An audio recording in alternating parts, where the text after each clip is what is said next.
encouraging, enabling, and including, right? So you be my brother and you be my friend. And this is not just only for the month of May, it's forever. We're live on FBI here. So they don't tell you these things. They stand up in front of you and look like this.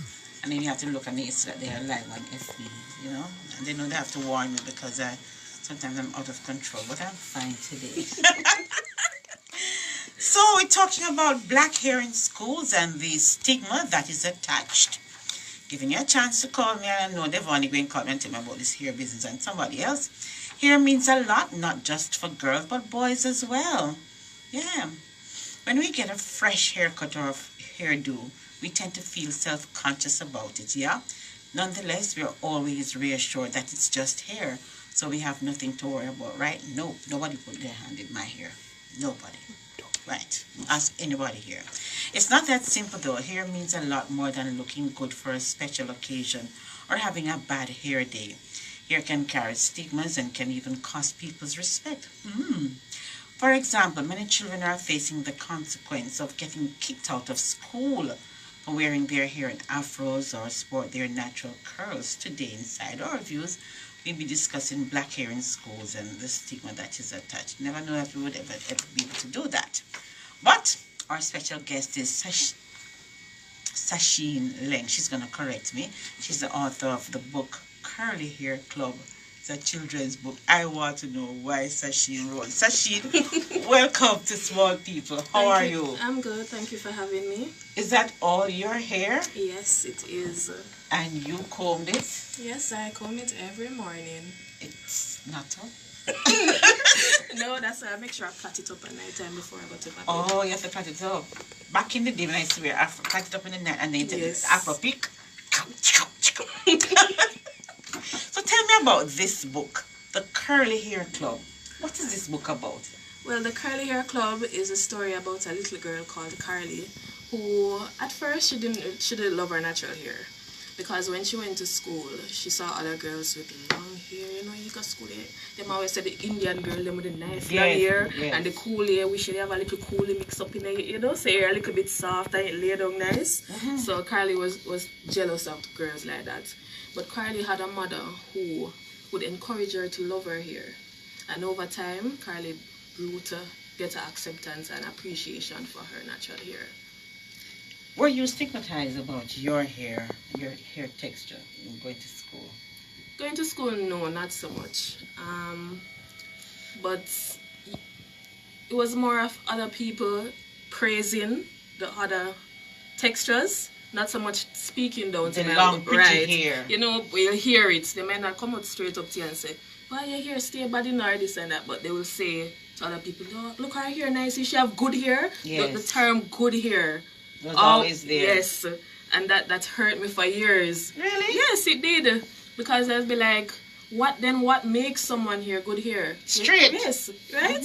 So when I finally got my hair relaxed or cream, yeah, I felt better about myself. I was like, finally, you know, easier and just nice, and I felt like I fit in. So what is Carly supposed to be doing? What Carly does is, when she developed that love and appreciation for her natural hair, she didn't just keep it to herself. She sought out other girls who she realized perhaps had that same issue but were afraid to speak up about it. So what she did was she formed a club where they could come together and talk about the issues when it comes to combing their hair and all different styles they could create, so they could feel even better to know it's that's a one thing you have to do with your hair. Because people have this perception that with natural hair you can't really do anything with it. Right. But natural hair is so much that you can do with it. So Carly opened that opportunity for them to come and to explore and to get a deeper love and appreciation. What was it thinking when you were going into writing that book? Well, when I was younger, my parents always bought me. What do you mean by younger? Let's move on. When I was a child.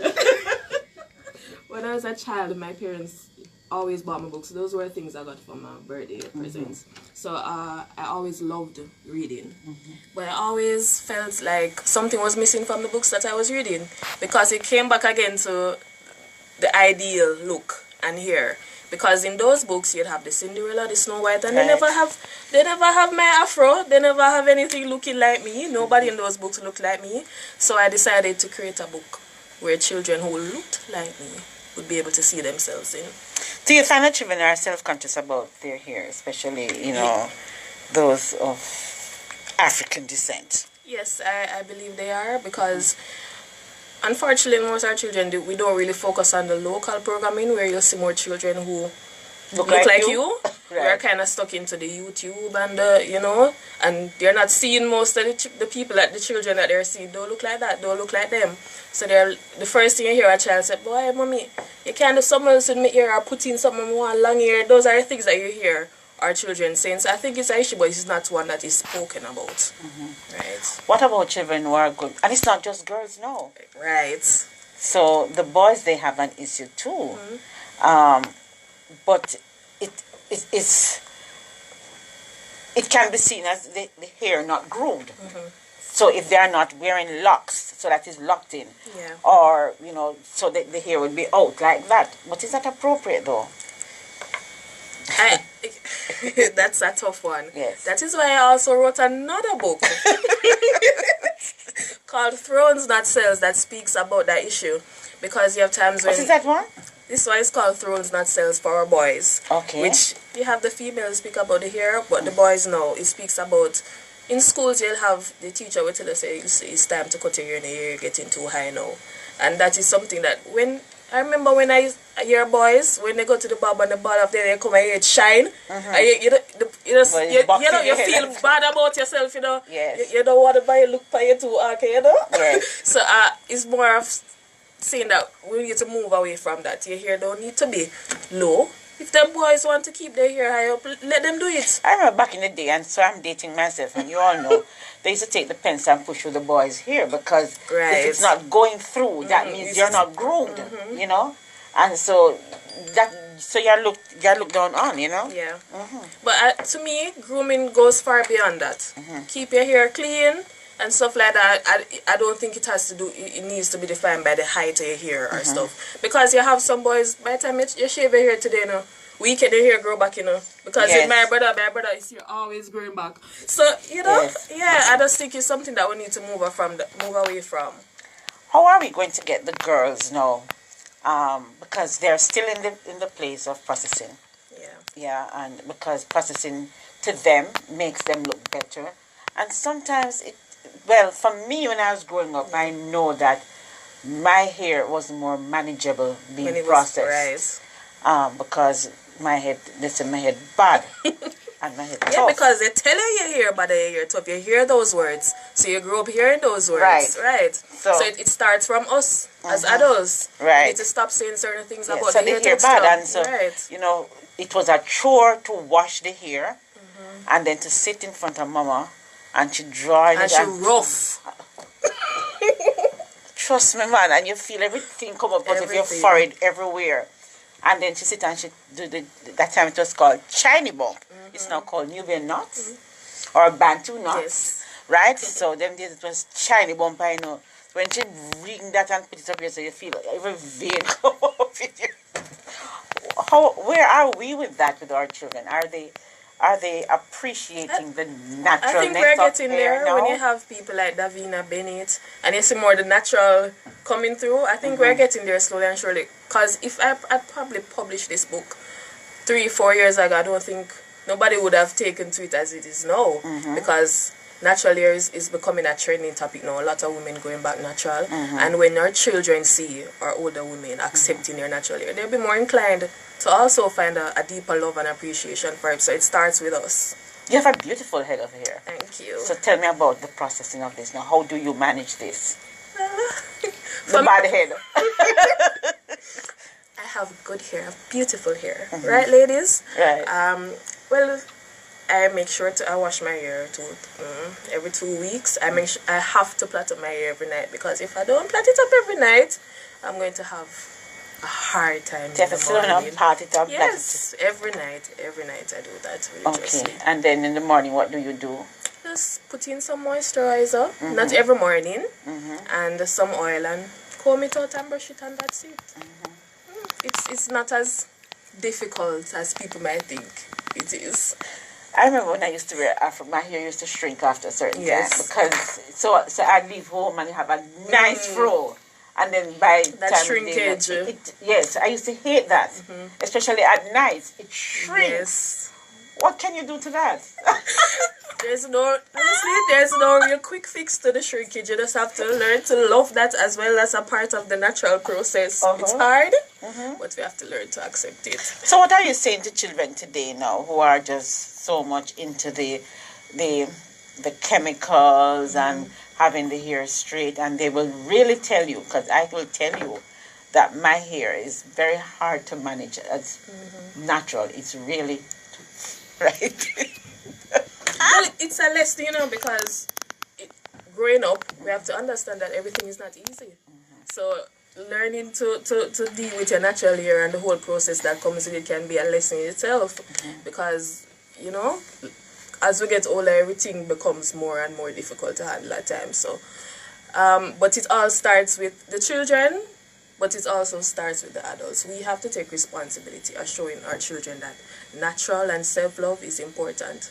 And no matter how short you think your hair is and stay bad, you have to teach our children to love and accept themselves. And grooming is important. So I know that the young boys now, are going to school and their hair is all over the place. Right. To me, that's not grooming. But what do you think about that? That I don't think that is grooming. And so schools will have their rules and their regulations on how you groom yourself. So even if you're wearing your hair in a natural state, it ought to be in order. Yeah, well, I can understand schools having their rules, but to just come outright and just tell someone that if you don't cut your hair to this length or to that length, I am not so inclined. But that's part of it, because in certain organizations, you cannot go there. You cannot be in that organization and not follow the rules and regulations that's of the why organizations. I think that some of our organizations are still a little bit not up to date with accepting the natural hair. Our rules aren't so accommodating to the natural hair, because natural hair is just so what do you put it now? If you cream your hair, you can always just let out your hair. There's no objection to that. Right. But if I'm to go into an office space and let out my hair is going to be it just commands attention like that. As so many workplaces will say, it's distracting. Your natural hair is distracting. And that is something that I think we need to really look into when thinking about these rules. Well, I know the army, they have their rules about hair, and the police force too. You cannot wear your hair on your collar. Your hair should not rest on your collar. So I guess just like everything else, there are always rules and regulations. So let's try to see if I see my friends on Facebook and WhatsApp. You can give us a call, or you can WhatsApp, 876 9973125. Jackie, hi Jackie. She's watching from Montego Bay. Jackie, is your hair natural? She says she loves your hair. That's a lovely head of hair. And she said she loved my hair color too. Thank you, Jackie. So what would you say to children, who sometimes children are very unkind, so they make their friends feel less than special. Yeah. Let me just take a call. Good afternoon, small one. How are you today? Hello, how are you? I'm fine. Yep, who is this? Donovan, Oh, Donovan, you're supposed to read today. But, I have a special guest in studio, so I will not be able to take your reading today. I will take your reading on Friday. Right, because our guest today is talking about natural hair.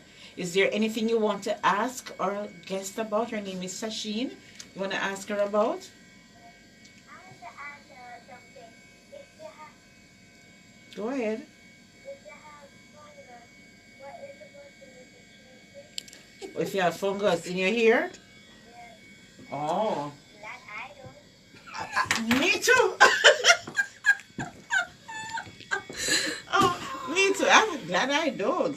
Well, she's going to answer that. So you're going to hang up the phone and we're going to both answer that question. All right? Thanks, Donovan. So Friday you're going to read for me, okay? All right, then. We're out of here. So it comes to caring. Right. And that's a real one, because you will have ringworm. Yes, it's important to always make sure you wash your hair and choose the proper products as well. Because everybody here is different, So you have to find what works best for you. So it goes about cleaning, Yeah. you know, and you know. All right. Afternoon, small one. How are you today? Hello.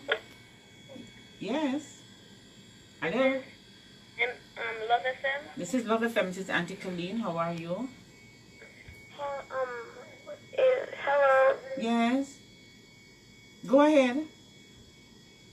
Hello. Yes, hello. Yes. How are you? I'm fine. How are you? I'm good. Okay. Who is this?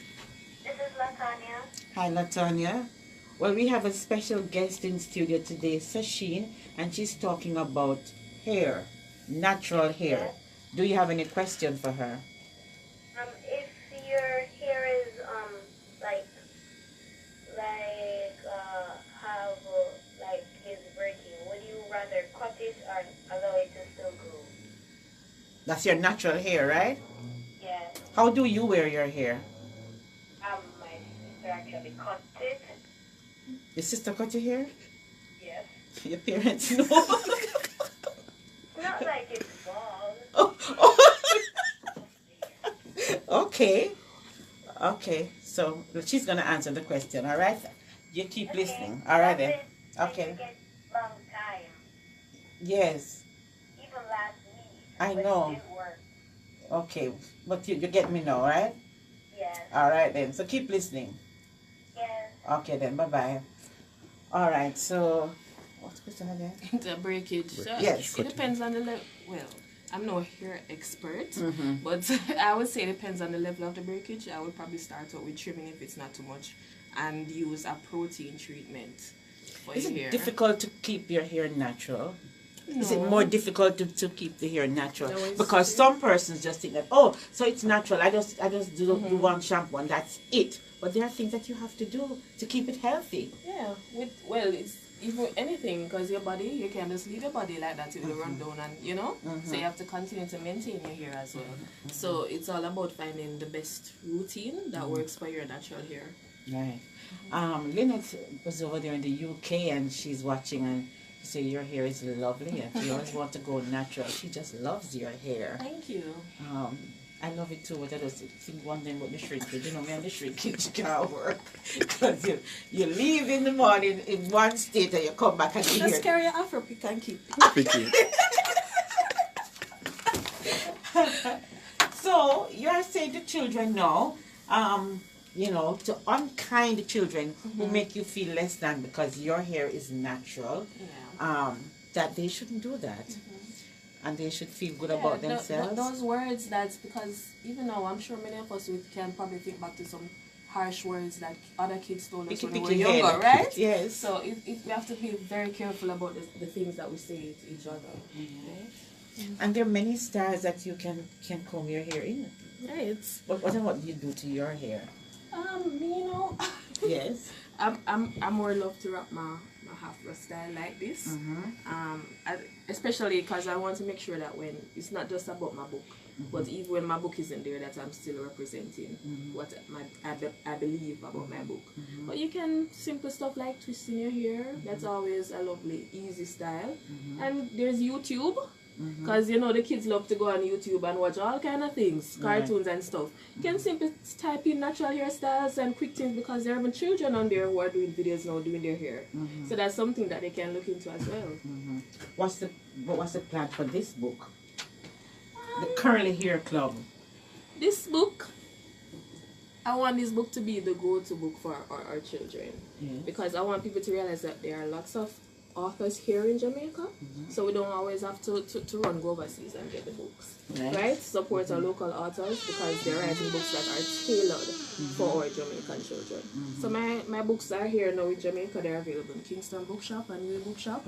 So it's just my aim is to get them into schools. That's my ultimate goal here. And this one is the Curly Hair Club. Right. I like it, and I like Little Miss. I don't know what is our hair saying. Is it cornrow? That's the Bantu nuts. Yeah. I like the Bantu nuts actually. It's kind of cute, and they can be done, you know. Right, the twist it. You see, you do the Bantu nuts, and in the morning you pull it out. You have some nice, beautiful curls. Okay. Right. So I must not say my hair is bad.